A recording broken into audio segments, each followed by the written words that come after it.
Abalungi abagalwa mbabuzaako mwebale kwekumira wano ku Projan Media TV mwebale nnyo mwebalire ddala mwebale gye mutuusaako engalo kansuubire nti muli bulungi bw'atannaba kusubscribinga kikole mu bwangu tusobole okutuusaako amawulire mu bujjuvu. Omukulembeze w'eggwanga Yoweri Kaguta Museveni yeeyongedde okakasa eggwanga nga aba ADF ekibiina ekyatongozebwa Abayisiraamu bwe kigenze mu maaso okwenyigira mu ttemu erigenze mu maaso okumalawo obulamu bwa bannayuganda. Agenze mu maaso n'agamba nti ku yali omwogezi ate nga omukulembeze w'enzikiza y'Ekiyisiraamu Hassan al-Turabi yeetabye mu kukunga emiti emito egy'abannayuganda okwongera okuteeka bbomu mu bitundu ebitali bimu mu Uganda naddala mu Buganda okusobola okuba nga basaanyaawo obulamu bw'abannayuganda. Omukulembeze w'eggwanga agamba nti Ubaida Bin Bukenya omu ku batemu ba ADF era ow'amagye mu kibiina ateeberezebwa okwagala okutta omuduumizi w'amagye Katumba Wamala yafuna okutendekebwa okuva e Sudan mu bukulembeze bwa Tulabi. Yagamba bw'ati: omu ku balenzi gwe tukyanoonyerezaako amanyikiddwa nga Ubaida Bin Bukenya omwana w'ekika ky'Engabi mu kiseera kino kati Muwarabu. Bukenya ateeberezebwa okwenyigira mu kikolwa kino yafuna okutendekebwa e Tulabi mu Sudan ekyeyongedde okwonoonera ddala eggwanga Sudan. Yeeyongera okwogera bw'ati: Sudan yayonoonebwa ekibuga Tulabi. Mu kiseera kino waliwo amambuka n'amaserengeta ga Sudan. Oba ate kino kijja kitya? Omukulembeze w'eggwanga agamba nti kino kyongedde ddala okwonoona oba okusimba omusingi ogugenda mu maaso n'okubeera nti bbomu zitumbuka buli bukedde mu ggwanga lyattu Uganda. Omukulembeze w'eggwanga agamba nti abantu abakola ebintu ebifaanagana bwe bityo oba ebiringa ebyo babeera bakyamu nnyo. Gw'ate Bukenya ow'ekika ky'Engabi okubeera Omuwarabu? Ekyokubeera nti nafuuka omukristaayo mu 1947 tekinfuula mu Yudaaya oba mu Ngereza. Yagamba bw'ati: saagamba nti ndi mu Ngereza kubanga nsoma Bayibuli, n'olwekyo nze neewuunya Bukenya ow'Engabi okubeera Omuwarabu. Kino kitalo. Abakulembeze oba bamasheeke b'Abayisiraamu baveeyo balambike ku nsonga eno. Tulabi munnamateeka era omuwandiisi w'eddiini y'Ekiyisiraamu omutendeke ye yali akulira National Islamic Front ekibinja eky'obwebufuzi. Ekibiina kino kye kyayambawo okuggyawo obukulembeze obwaliwo mu kiseera ekyo mu 1989. Ekibiina ki National Islamic Front kyalina enkolagana wakati w'Abayisiraamu ab'ebyobufuzi n'abo ab'amagye ng'abakulembeze nga Bashir eyali yeetegese okulaba Ssaabaminisita w'ekiseera ekyo Sadiq al-Majid bye yali akola. Waliwo n'okweraliikirira mu ky'okuleetawo emirembe n'Abasudaani ab'omu maserengeta ga Sudaani. Bayite ba Sudan People's Liberation Army oba oyinza okubayita ba SPLA. Ekyateekebwateekebwawo oluvannyuma amateeka g'Ekiyisiraamu gayite ga Sharia law agaali gateekebwawo gavumenti mu Katumba. Okwogera okukakasa embala yennyini empya ekwotaana ne gavumenti ya Cairo, Tulabi eyafa mu 2016 yagamba Bashir agende mu lubiri nga pulezidenti so nga amusindika mu mbuzi ekogga. Enteekateeka eno yakola kubanga Egypt yaniriza olutalo lw'okulwana era Tulabi ne bamuta okutwala obukulembeze mu kiseera ekyo ng'asinziira ewuwe.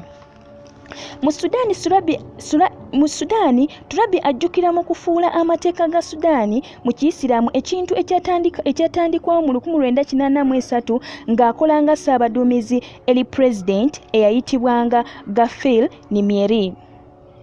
Okugezaako okufuula Sudaani yonna okubeera nga ya Kiyisiraamu kyaleetawo abakristaayo mu maserengeta ga Sudaani olutalo.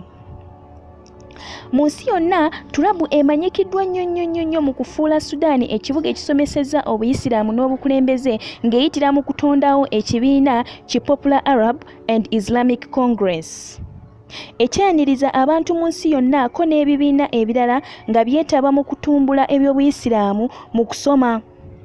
Abamu ku abo abeenyigira mu nsonga eno mwe mwali Osama Bin Laden, Yasir Arafat ne Rachel Gunawuchi.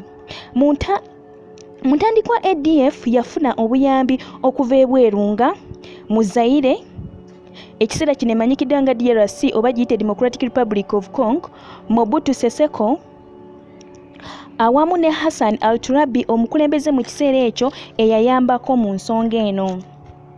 Ettemu mu Uganda, omukulembeze wa Uganda yagenda mu maaso n'agamba nti omusingi ogwo ogw'okutemula abantu mu ggwanga lyattu Uganda guviiridde Sudan. Yagamba mu 1997 paka mu 2001 ADF yagezaako okutega bbomu mu bibuga era n'ebiwangula. Bata abantu 147 ne batega ne bbomu mu bitundu ebitali bimu mu Uganda. Era akakasiza ddala nti ADF yeyinza okubanga yatega bbomu ekomamboga mu Kampala. Yagamba bw'ati, nze ndowooza ensonga emu eyaleetera abantu bano okutega bbomu mu kifo kino eri bweti. Bagenda ne bawunyiriza akawoowo k'ennyama gye twaliyise pork, kwe kusalawo okugenda okutega bbomu mu kifo kino kubanga bo tebakkiriziganya n'abantu balya pork.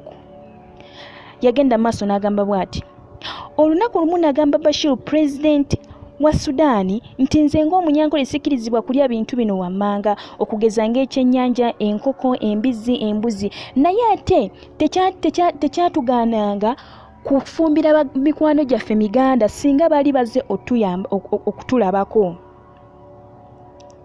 Omukulembeze w'eggwanga yagenda maaso n'agamba nti ADF yakola bubi nnyo okulumba general oba omudduumizi w'amagye Katumba Wamala.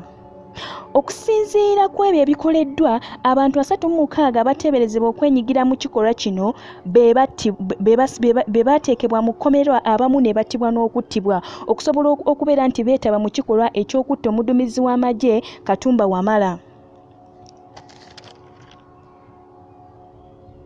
Abamu ku abo abaakwatibwa mwe muli Hamid Nsubuga, Hussein Lubwama, Juma Saudi, Mustafa Kawawa, Juma Serada ne Isaac Matovu eyafiira mu Swift Safari bus mu ntandikwa ya wiiki eno ng'alina bbomu. Yagamba nti mu 2012 ADF yatandika okutta bamashek abatakkiriziganya na nkola yaabwe, era n'abantu abamu oba abakulembeze bamu abayisiraamu nabo ne battibwa. Era yakakasiza ddala nti aba ADF bebeetabye era bebeetaba ne mukutta omugenzi Andrew Felix Kaweesi ko ne Mejja Muhammad Kigundu saako ne Joan Kakezi. Mwebale kwekuumira ku Projan Media Television. Bannange tubaagala nnyo, bw'atanaba kusubscribinga kikole mu bwangu. Akaseera konna tujja kuba tubatuusaako amawulire agakwatagana ku nsonga eno. Mwebale nnyo, mwebalire ddala.